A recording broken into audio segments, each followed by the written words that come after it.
animateur des initiatives sociales et solidaires au niveau du Sénat. Du programme, ok. Moi, c'est Thomas Moukoko.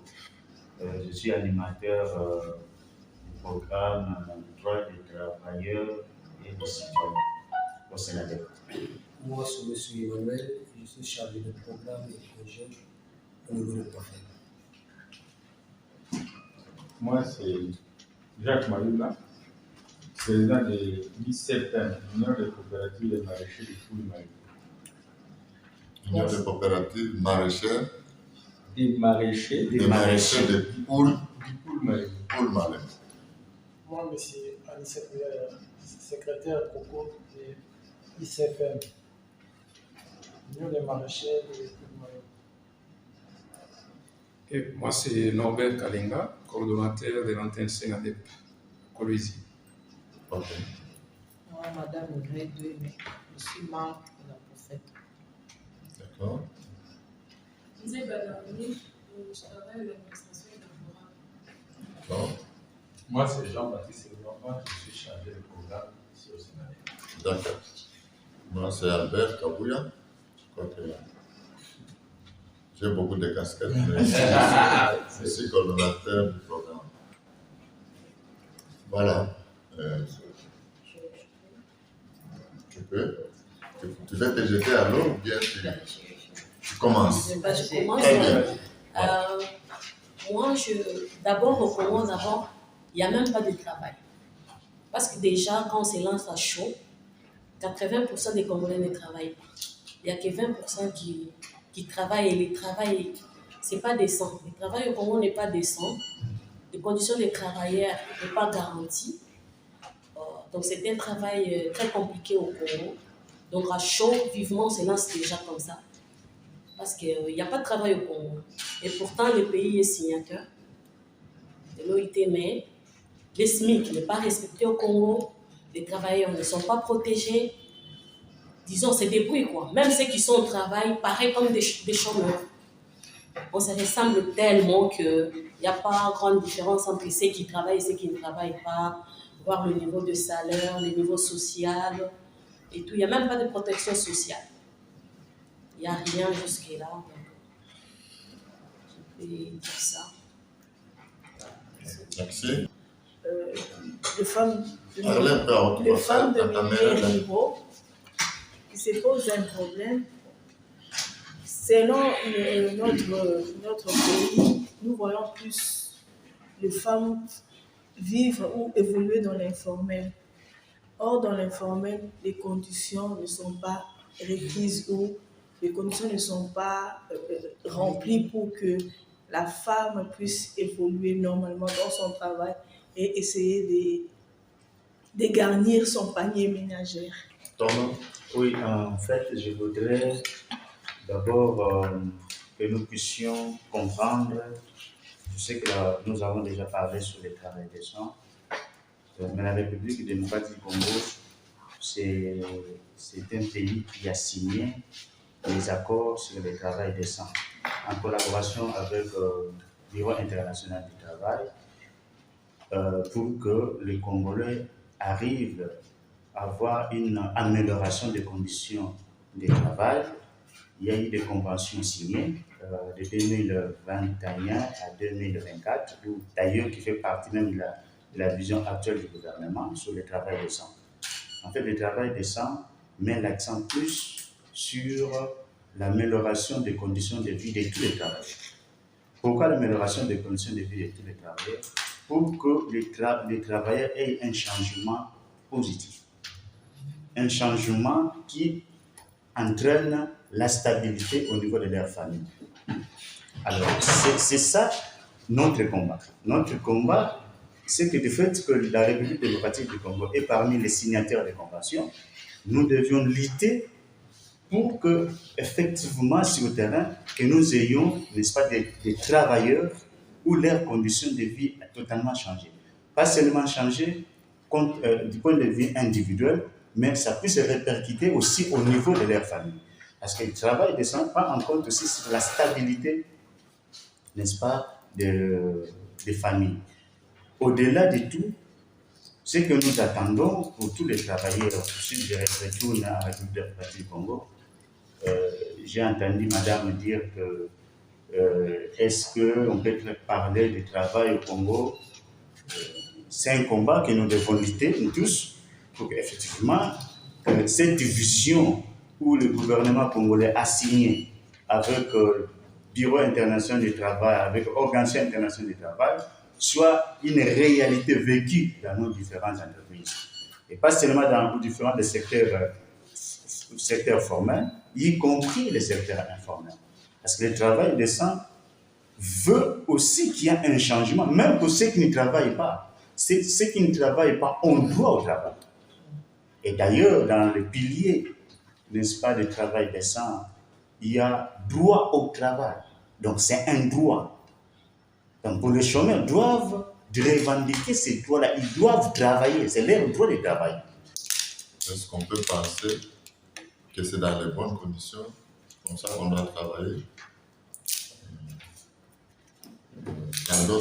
Sous d'autres cieux, quand la femme travaille, si elle est enceinte, si elle a accouché, il y a des choses qui sont prévues par la loi, et même au Congo, pour que cette femme ait le temps d'aller allaiter l'enfant, de revenir au travail. Est-ce qu'on comprend comme ça ce travail comme étant un travail utile? D'ailleurs, les signataires de beaucoup d'instruments juridiques internationaux, avec l'OIT, nous devons exiger que ces instruments soient respectés. C'est ce que nous avons entendu autour de la table. Oui, madame. Oui, moi je vais parler sur la problématique du travail. Par la haute voix parce que la Je caméra... voulais parler sur la problématique du travail par rapport au thème. Au Congo, nous remarquons vraiment qu'il n'y a pas de travail décent. Les gens souffrent, les gens sont mal payés, surtout chez les Indiens là-bas. Les travailleurs, les conditions de travail ne sont pas vraiment apaisées. Donc, il y a aussi pour la sécurité sociale et santé du travail. Nous voyons des fois, il y a quelqu'un qui a travaillé pendant 30 ans. Quand il meurt, il n'y a même pas un cercueil pour l'enterrer. Ouais. C'est la famille qui bouscule pour faire tout. Et on dit que non, on a déposé les dossiers au budget, on attend l'argent, on a donné les dossiers chez les ministres, jusqu'à ce qu'on a enterré la personne. L'argent. Nous devons poser les diagnostics, nous demander comment nous avons aujourd'hui une situation où plus de 80%, on peut le dire classiquement en termes de définition du travail, n'ont pas de travail. Et à ce moment-là, on saura savoir qu'est-ce qu'on peut faire pour sortir de cette situation. C'est vrai que dans les objectifs, on a dit tantôt qu'on fera de plaidoyer, mais nous devons diagnostiquer, savoir à quel point devons-nous faire du plaidoyer et à quel point cela dépend de nous et à quel point nous sommes responsables et que devons-nous faire au sein de nous-mêmes, dans nos structures, dans nos associations, dans nos coopératives. Quelle est aussi notre responsabilité pour enfin déboucher à faire, créer du travail qui soit décent. Moi, je ne pense pas qu'il est question que le pays, ou enfin au niveau qu'on revendique un taux, attractif, des SMIC.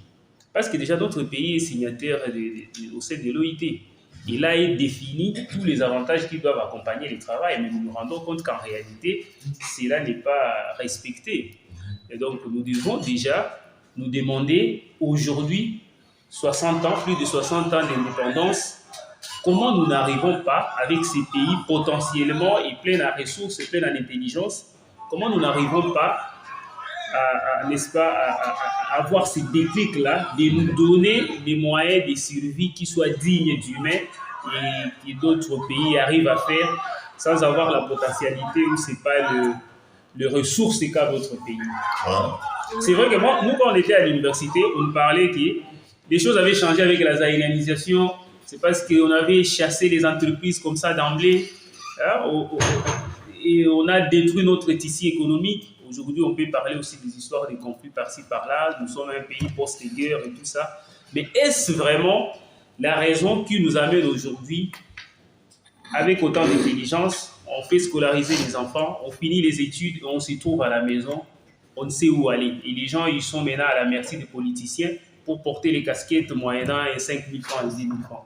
Nous, en tant que des structures, nous, en tant que, c'est pas pour fake, nous, en tant que des initiatives d'économie sociale et solidaire, à notre niveau, quels sont les goulots d'étranglement? Qu'est-ce qui nous bloque à nous créer nous-mêmes des emplois décents? Moi, je pense que nous devons d'abord nous questionner comme ça et nous devons nous dire qu'est-ce qu'au niveau du pays, au niveau des textes, au niveau de la gestion publique, quel est ces freins-là qui nous empêchent à aspirer aux emplois décents? C'est à ce moment-là qu'on saura fixer nos plaidoyers. C'est à ce moment-là qu'on saura dire que non, voilà, c'est ça vraiment le plus grand problème. Nous, on dénonce ces points ici. Est-ce que c'est la répartition des ressources? Est-ce que c'est la non-rétrocession aux provinces? Ce n'est pas de ce qu'il est réduit. Et donc, moi, je pense que nous devons déjà nous poser de bonnes questions. Et c'est avec ces bonnes questions, d'abord au sein de nous-mêmes et autour de nous, ce qui est comme texte légal ou ce qui est comme encadrement au niveau étatique et qui représenterait tant soit peu un frein à la création des emplois des cadres dans le milieu. Merci beaucoup. Merci. Écoutons un peu le coordonnateur Norbert. Oui, je voudrais aussi placer un mot. Je commence d'abord par ce secteur-là, puisque avant d'aller vers des propositions idoines, nous pouvons faire en sorte que cet aspect-là du travail puisse être l'apanage des communautés. Donc, il est vrai qu'au niveau de la province du Lualaba, les mêmes questions aussi se posent sur les conditions du travail, principalement pour ce qui concerne l'artisanat milieu. Reconnu déjà par le gouvernement congolais, mais il n'y a pas de bonnes conditions. Nos frères, les Congolais de père et de mère, qui ont trouvé mieux d'aller vers l'artisanat, puisque là, il n'y a pas à déposer un CV ou des conditions à avoir, où il y a des conditions à avoir 5 ans, tout ça. Ça, c'est du côté des industriels. Et aussi par rapport à ça, moi je trouve, je mets tout ça sur les dos du gouvernement. Puisque, même si j'ai fait référence à ce que les institutions universitaires donnent comme matière. D'abord, l'université est là pour produire des créateurs d'emplois. Mais chose grave, l'université actuellement, depuis un certain temps, ça produit des demandeurs d'emploi. C'est qu'au niveau de la recherche, il y a un problème. Est-ce qu'il y a une politique de soutenir la recherche? Point d'interrogation. C'est ce qui amène à ce que même les initiatives d'économie sociale et solidaire ne décollent pas.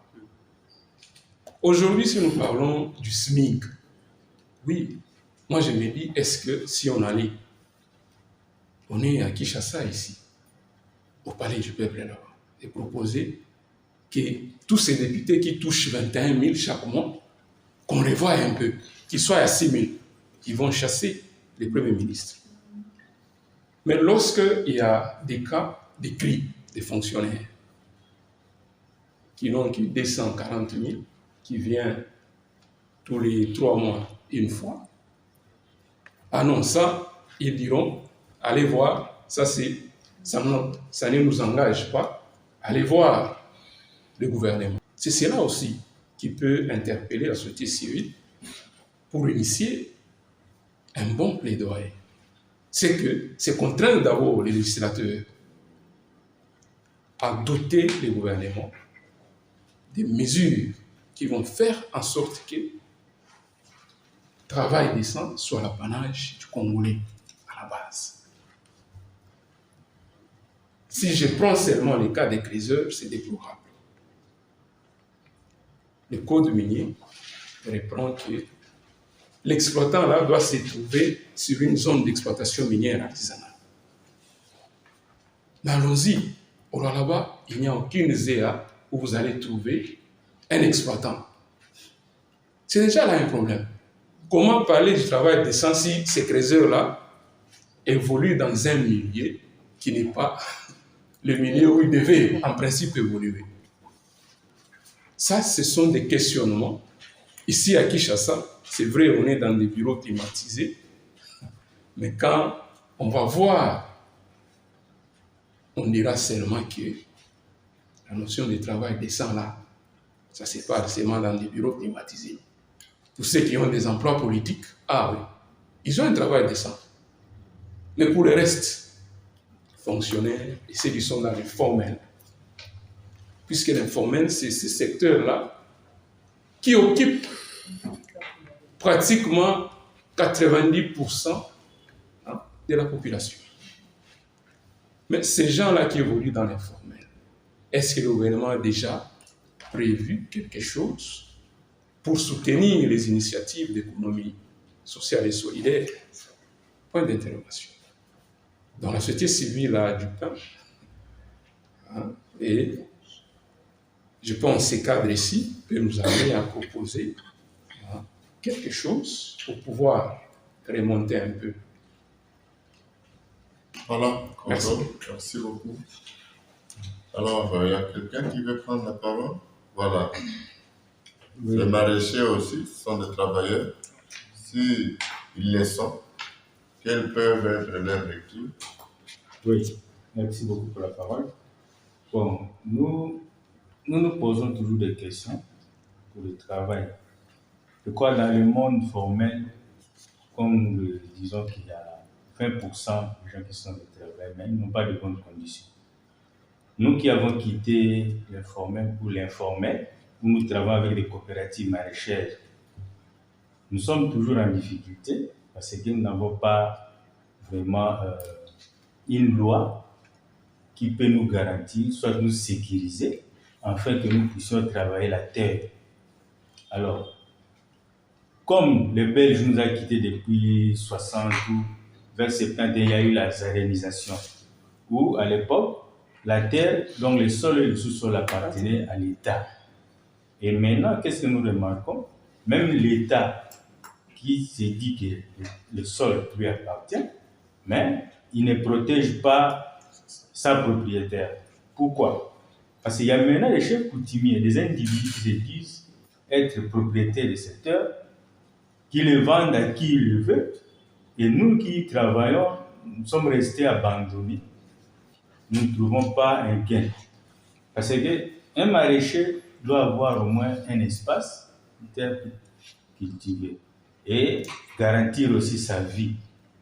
Et maintenant, nous voyons que partout, il n'y a que des habitations, il n'y a que des maisons qui sont construites, il n'y a plus d'espace vert où il faut avoir un emploi, un terrain pour travailler. Alors, nous nous posons des questions pour savoir l'État qui est censé protéger sa patrimoine qui est la terre, où est-ce qu'il est maintenant? Et nous qui y travaillons, où est-ce que nous allons aller pour que nous puissions nourrir nos enfants, faire scolariser nos enfants, tout ça? Donc, nous remarquons que nous sommes abandonnés, que l'État n'existe plus et que nous restons des chômeurs. Donc là, nous n'avons pas une garantie à avoir un emploi décent. Parce que je ne sais pas si nous allons être des papas chez des Silari, soit des Koulouna, mais il nous faut un travail pour que nous puissions nous survivre, faire scolariser nos enfants, soit payer une parcelle avec ce que nous allons produire. Donc nous nous posons cette question. Voilà. Alors, à de tels forums, il fallait au moins parler à l'État de nous trouver une solution pour que nous puissions, nous sommes Congolais, il fallait que nous bénéficions aussi de ce qui est notre terre, Congo. Alors, où est-ce que nous en sommes pour que nous puissions dire que oui, nous allons travailler, vivre au Congo. Donc sinon, nous sommes nulle part. D'accord. Dans la ville de Kinshasa, les problèmes d'alimentation, les gens n'ont pas à manger. Mais au moins, ceux qui produisent des légumes n'ont plus aussi d'espace pour cultiver. Et puis, Et les Indiens sont en train de prendre tout le maraîchage On a fait à Banda, ils ont pris là où il y avait des maraîchers. Maintenant, c'est devenu des appartements. À Lembaïm, je crois qu'ils sont en train de loger les maraîchers pour ériger des immeubles. C'est comment faire tout ça, je crois qu'ils sont menacés, presque, de déguerpissement.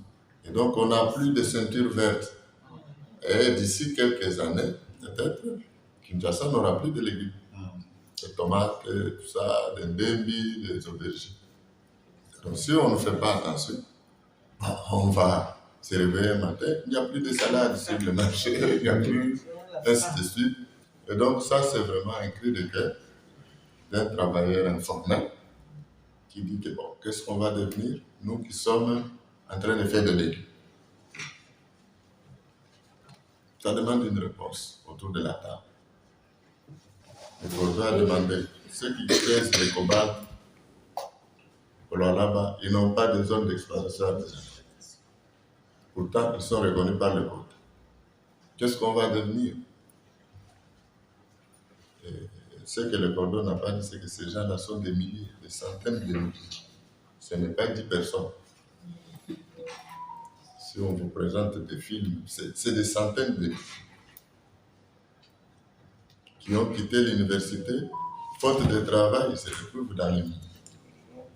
Ce n'est pas qu'ils n'ont pas de diplôme. Donc, c'est un calvaire pour les États. Donc, on doit s'interroger sur leur sort. Oui. Merci pour la parole. Moi, je pense que le problème de notre pays, c'est que les gens, bon, on peut parler du travail décent comme un bien privé. Ce sont ces mêmes personnes politiciens qui se retrouvent. Donc, il y a un système de récompenser et de recommander. Donc, si tu n'es pas, on ne t'a pas récompensé, tu ne vas pas trouver un bon travail. Et tu dois peut-être récompensé pour trouver un bon travail. Et moi, je pense qu'en tant que jeune, en tout cas avec cette situation actuelle, on ne peut même pas parler du travail décent dans notre pays. C'est de la honte. Parce que si on s'est dit de mener des enquêtes, par exemple, pour évaluer le nombre du taux de pourcentage de gens qui se retrouvent et de gens qui ne se retrouvent pas, en tout cas, ça sera, je ne sais pas si on va peut-être trouver un mot approprié pour ça. Donc, je pense que les problèmes se trouvent vraiment au niveau du gouvernement. Ils ont fait du travail comme un bien privé. Ça tourne autour d'une même famille, de même personne, même pour la politique. Nous voyons une personne qui était ministre, par exemple, après quelques temps, il redevient encore ministre, alors qu'il y a des gens mieux placés aussi pour jouer le même rôle. Voilà, donc c'est un problème. Pour avoir un bon travail, il faut être recommandé par quelqu'un. On donne seulement une petite note là. Ça montre qu'il y a du travail. Même pas une petite note, c'est pas une carte. Quand c'est visite là, signé ici seulement au point. On vous donne du travail, n'est-ce pas? Comment les autres vont avoir du travail? La demoiselle qui vient de parler, elle est agronome. Mais, où est-ce qu'elle va faire son travail? Il n'y a pas même des endroits. Les maraîchers sont là qui n'ont pas d'espace.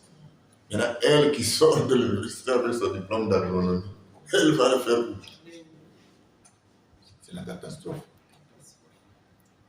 Donc on doit faire attention. On ne devrait pas rester à la maison dormir, voilà, c'est férié. Non, c'est un moment pour nous de poser toutes ces questions et de poser les bonnes questions, comme quelqu'un disait ici autour de la table. Comment faire pour sortir le pays de cette situation? Ça le problème. Koto et puis Madame Kandafou, ne vous gênez pas. Hein. On va prendre le temps de nous exprimer librement.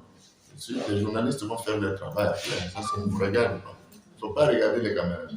Parler ici, c'est nous qui devons trouver la solution. Si on sort sans solution, bien on va dire à la fin, on n'a pas trouvé de solution. Alors, bien sûr. Donc, Corbeau. Merci beaucoup. Je voulais aborder dans le même sens aussi, pour présenter un peu la situation aussi de la province par rapport aux maraîchers. C'est le même problème. les mêmes problèmes qui se posent sur le secteur minier artisanal, il en est de même pour les concessions, les fermes et autres. Présentement, la ville de Covesi s'étend aussi. Il y a du matin au soir des conflits fonciers. Principalement, ce sont les agriculteurs qui sont laissés aussi à leur triste sort. Et donc, un plaidoyer allant aussi dans ce sens-là concerne aussi la province du Val. Puisque, oui, même en Europe, les gens disent que le Congo, ce sont les mines. Hein. C'est un plus grand piège. Et même les Occidentaux eux-mêmes savent. Ils ont commis une grosse erreur. Et maintenant, ils cherchent à récupérer cela, puisque l'idée de booster les initiatives d'économie sociale et solidaire est venue d'eux.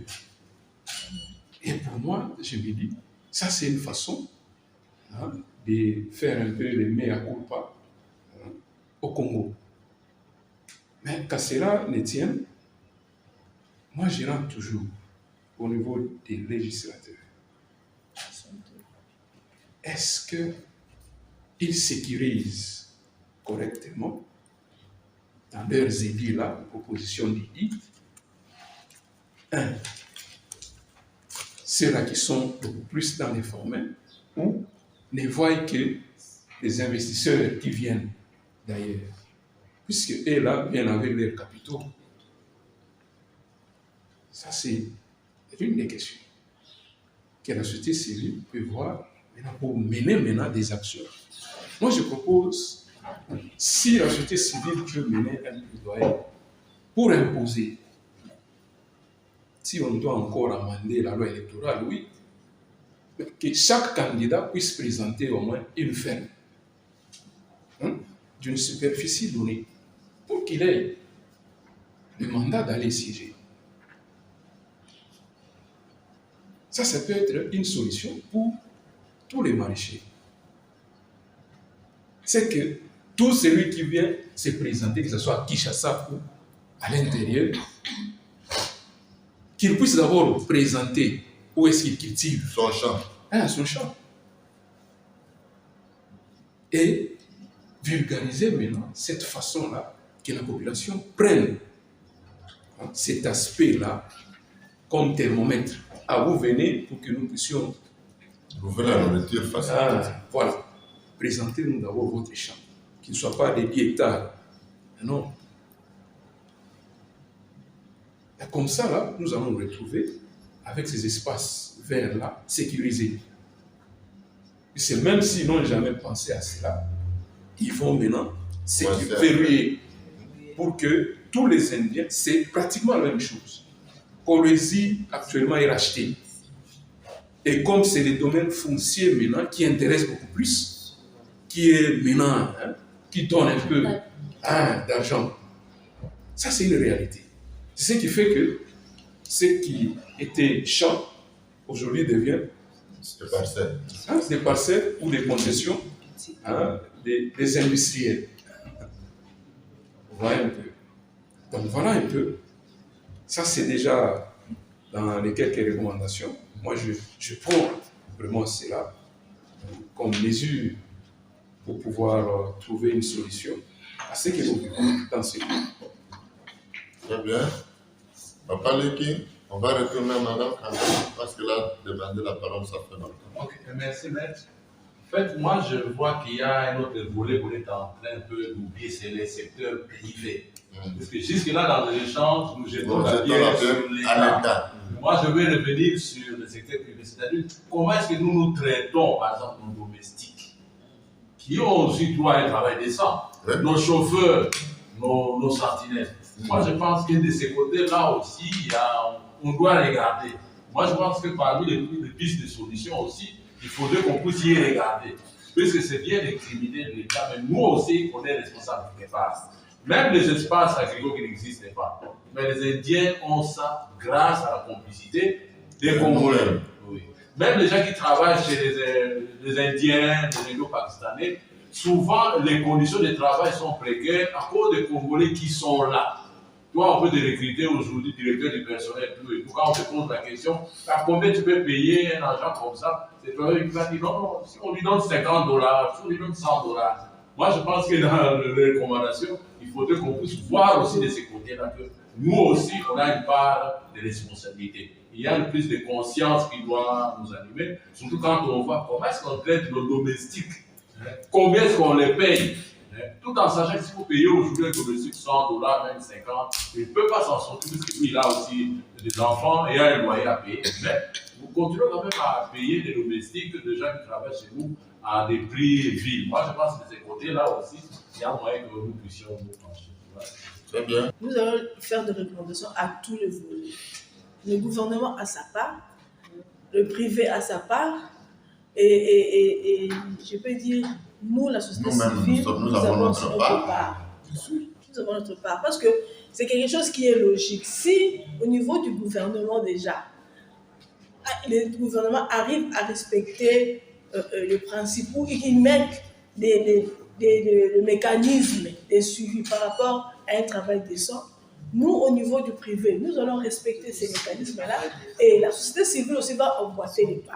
Ouais, au moment où le gouvernement n'a pas jusque-là, nous avons les objectifs de développement durable.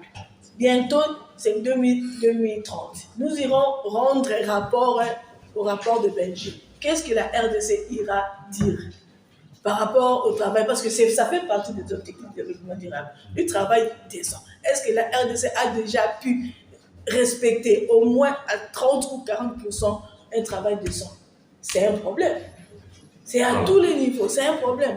Donc, moi je pourrais dire que l'État mette le mécanisme. Nous, la société civile, nous devons, nous, à notre niveau, comme des responsables de structure, voir aussi à notre niveau comment nous travaillons avec nos collaborateurs. Dans un travail, est-ce que nos collaborateurs ont un climat de travail décent où notre environnement est favorable à un travail que nous devons apporter. Ça, c'est un point aussi à voir. Nous, au niveau de la population, nous sommes plus dans le secteur informel. Est-ce que dans ce secteur informel, il y a un travail quand même décent? Est-ce que ces gens qui sont dans l'informel arrivent à répondre aux besoins ou arrivent à répondre aux conditions de l'amélioration de sa famille?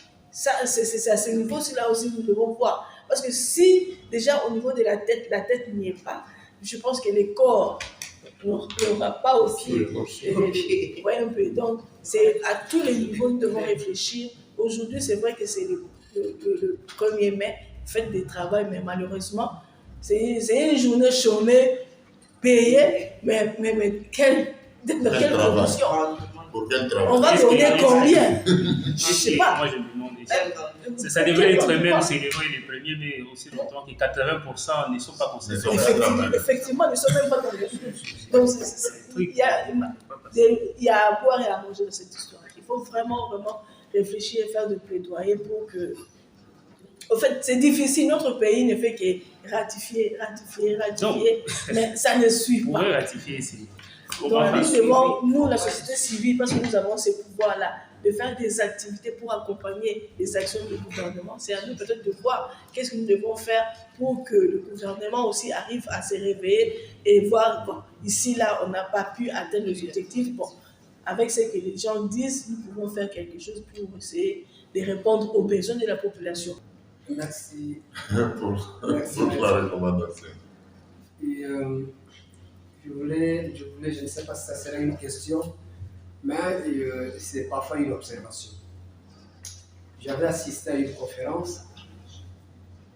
Il y a une dame qui avait pris la parole. Cette dame-là était africaine, elle n'était pas congolaise. Elle a fait une remarque simple. Quand elle était venue à Kinshasa, un jour, elle a demandé à sa bonne de lui acheter une quantité de tomates. La dame là, la bonne a fait plus ou moins 2 ou 3 jours, elle est venue pas avec ça. Elle revient un jour et pose la question à cette dame, pourquoi tu n'achètes pas ça? Oh non, nous sommes à Matabi. Ils ont Kobeba. Il se pose la question, mais tout autour ici, on peut faire, est-ce qu'il y a des maraîchers à Kinshasa? Je voulais me poser la question, est-ce que nos maraîchers, ils sont organisés? S'ils sont organisés, ils travaillent pour le ventre ou ils travaillent pour la vie de Kinshasa? Parce qu'apparemment, nous voyons que ce secteur-là, c'est vraiment le secteur que j'aime plus. J'aime plus l'agriculture. Je voulais poser cette question-là parce que c'est aujourd'hui la journée du travail.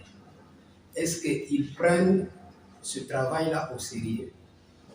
Est-ce qu'ils travaillent pour soit le Congo, soit pour Kinshasa, ou ils travaillent pour la famille? Parce qu'ils ont quand même une quantité pour nourrir la famille, vendre, acheter le cahier et tout. Est-ce qu'ils font ça pour qu'un jour, ce qui est produit dans le champ soit transformé ou soit puisse avoir une valeur de plus, ou ils travaillent ça, que ça reste réellement artisanal? C'est ça la question. Parce que cette question-là, vraiment, le jour-là, ça m'a fait très mal. Ouais, ça m'a fait très mal. C'était une conférence où il y avait beaucoup de gens.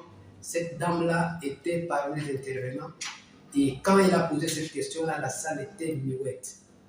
Et je me pose cette question-là aujourd'hui. Je suis devant une coopérative de ces gens. Est-ce que ce travail est réellement pris en charge? Est-ce que ce travail-là est réellement considéré? Est-ce que ce travail, c'est vraiment un bon travail? Est-ce que c'est très... Ou soit les gens qui travaillent sont vraiment bien considérés? Très bien. Mais au lieu de poser la question autour de la table, après notre entretien, tu peux te rendre à ce combat et poser la question sur place. Ici, et on cherche des solutions pour les conditions de travail. Vous travaillez sans subvention. Le travail est déjà précaire. Cette question-là est difficile à répondre. Difficile. Vous travaillez Sa question, c'est de dire, est-ce que ça va couvrir tout Kinshasa ou bien ça se limite à quelques familles? Avec le petit moyen que vous avez, c'est difficile sans subvention pour faire l'agriculture. Tout un pays extensif, c'est difficile. Hein. C'est difficile, mais moi je proposerais toujours qu'on doit mettre en place des mécanismes de pression au gouvernement. Vraiment, franchement, tout retombe sur le gouvernement. Ils sont signataires de beaucoup de conventions. Il y a vraiment des textes, des bons textes, mais ils ne respectent pas ça. Oui, nous devons mettre la pression, s'il s'agit de pression populaire au gouvernement. C'est le gouvernement qui doit s'exercer pour traiter d'abord la population. J'allais lui répondre.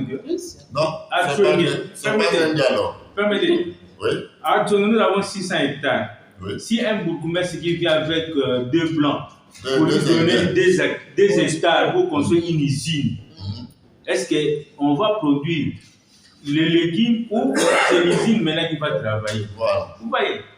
Donc là où les gens cherchent à travailler, vous les mettez à l'écart, maintenant vous construisez une maison. Donc c'est difficile. Voilà. Donc il y a un problème. Ok. Yves? Oui, merci maître. Je voulais rebondir d'abord sur ce que M. Jacques a dit tantôt. Il avait dit que l'État devait nous trouver la solution. Vous voyez, il y a cette attitude-là de penser que l'État viendra nous trouver la solution. Moi, je pense que connaissant notre État, on a dit plus de 60 ans d'indépendance, on s'est dit qu'eux déjà, ils n'ont pas le problème du travail décent parce qu'ils sont dans le bureau ils sont bien payés, ils connaissent pas. Ils se font soigner en Europe. Voilà. On s'était dit tantôt que les maraîchers devraient s'organiser, c'est pas en fédération, pour, n'est-ce pas, constituer une force et faire face à tout ce qu'il y a comme problème dans leur secteur. Mais à mon avis, vous êtes restés dans les défensifs. Et donc, vous réagissez quand il y a quelqu'un qui vient déjà mettre comme l'usine. On est déjà en train de mettre une usine à ce niveau-là. Oui, oui. Moi, je ne sais pas s'il y a un plaidoyer qui a été mené en ce sens-là. Vous voyez, nous sommes dans les défensifs. Mais il y a d'autres pays où il y avait des maraîchers qui étaient comme vous. Et ils ont réfléchi que maintenant ici, nous pouvons nous organiser et définir une loi qui nous arrange et faire plaidoyer de cette loi-là, qu'elle soit adoptée au niveau du Parlement. Dans cette loi-là, vous pouvez vous dire que non, voilà, des taux de taxation comme ça nous permettrait de nous organiser en tant que maraîchers, à accroître notre productivité, à nous organiser, avoir des subventions et tout autre là. Et donc, n'attendez pas que l'État pense que vous avez besoin d'une loi spécifique pour vous en tant qu'ISS. Non. C'est à nous de réfléchir sur cette loi-là qui vous garantit, qui protège vos sites qui sont en train d'être. Donc, tout ça doit être défini dans cette loi-là. Mais si vous-même, victime, vous ne réfléchissez pas à cette loi-là, vous attendez que l'État pense à vous. Non, c'est vous qui connaissez vos problèmes. Et donc, définissez une stratégie en termes de proposition. Et vous avez maintenant des structures de fédération pour faire plaidoyer de cette loi-là que vous proposez. Et quand les gens ont feuilleté la loi, ils vont trouver que non, c'est une loi qui vous arrange et qui... parce que vous êtes en train de vous c'est pas de vous accrocher aux coopératives, mais vous n'êtes pas des coopératives. Vous devez avoir une loi qui prend vraiment en charge vos réalités du terrain et qui vous permet de vous émanciper. Je prends un exemple. On avait un petit souci avec l'Institut technique agricole de Montréal. À l'époque, c'était plus de 20 hectares. Il reste actuellement 12 hectares. Et avec le gouvernement, ils avaient un projet de traitement de boues de vidange pour l'école. Et nous, en tant qu'anciens de cette école, qu'est-ce qu'on a fait? Nous avons revendiqué. Ils étaient entrés là-bas avec des jeeps. On a fermé le portail comme ça. On a mobilisé les gens de Montbéni. Maintenant, tu vas payer à l'école. Au fait, on a passé des émissions. C'était arrivé même au Parlement. On a revendiqué, on a dit qu'on ne va pas exploiter notre école. Si ce n'est pas pour un projet qui cadre avec l'agriculture, en tout cas, on refuse. Et je vous dis que actuellement, là, il n'y a même pas un politicien qui a d'autres projets pour ces sites-là. Donc, c'est comme la zone rouge.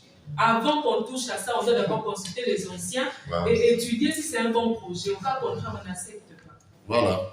Donc, vous avez répondu dans ce sens. Il y a le coordonnateur qui venait de parler que les députés prennent les secteurs. Chacun montre si nous allons dans ce sens-là, je vous dis les députés deviendront des super hommes. Parce qu'avec les ONG, présentement, il y a des subventions au niveau de l'État pour les ONG. Et ce sont les députés qui en prennent. Ils ont établi une loi pour que eux prennent des subventions et descendent sur le terrain pour aller exécuter des activités que nous, la société civile, on devait faire. Déjà là, les subventions, si vous allez au niveau du ministère, vous n'avez pas droit aux subventions. Mais quand la structure vient d'un député, il a droit automatiquement. Il prend le financement et il s'en va pour ne même pas exécuter les projets. Il n'exécute même pas les projets, il s'en fout. Et il fait tout ce qu'il veut parce que l'immunité va en caractère. Et s'ils entrent encore dans le secteur agricole, c'est fini. Avec les 21 000 $ qu'ils sont, on ajoute encore le secteur agricole. Franchement. Et c'est fini. C'est fini. Donc, c'est pratiquement impossible. Très bien. Maintenant, je vois que tout le monde veut faire des recommandations. Non, je vous propose, pour atterrir, parce que vous ne regardez pas net. Moi, je suis sous pression des journalistes et ils regardent les minutes. Alors, je vous propose qu'on fasse quelques recommandations. Beaucoup de gens disent, on dit au gouvernement, on dit. Je pense, formulons des recommandations. Il s'est tenu le 1er mai 2023 à Kinshasa, dans la salle de réunion du SENADEP, une journée d'échange des acteurs sociaux et partenaires limitrophes sur le thème « Travail décent, moteur du développement durable en RDC ». Après analyse et échange, il a été recommandé ce qui suit. Au gouvernement, mettre en application les différents instruments juridiques internationaux sur le travail décent et le programme Pays Travail décent. Prendre des textes de loi qui prennent en compte le besoin spécifique de groupes marginalisés et qui permettent d'encadrer les activités informelles des communautés de base. Mettre un terme au phénomène d'accaparement de terres par les Indo-Pakistanais et les dignitaires du pouvoir en place au détriment de producteurs agricoles familiaux, aussi bien dans la ceinture verte de la ville de Kinshasa que dans notre province. Au secteur privé, améliorer les conditions de vie des travailleurs et la sécurité au travail pour tous à travers un cadre de dialogue et de protection sociale. améliorer les conditions de travail pour les couches informelles, dont le domestique, le chauffeur, le veilleur de nuit et les vendeuses de bars et restaurants. Respecter les SMIC et le temps de travail pour tous. Mettre fin à toute forme de clientélisme, recommandations et harcèlement particulièrement à l'égard de filles. À la société civile, maintenir la pression par toute voie de droit afin de revendiquer le droit au travail et les meilleures conditions de vie de travailleurs du secteur informel. Accompagner, structurer, organiser toutes les couches marginalisées, en particulier les femmes et les jeunes, pour une prise en compte effective de leurs droits et de besoins sociaux fondamentaux. Mener un plaidoyer fort pour un cadre légal favorable pour les couches marginalisées et laissées pour compte. Fait à Kinshasa le 1er mai 2023, les signataires.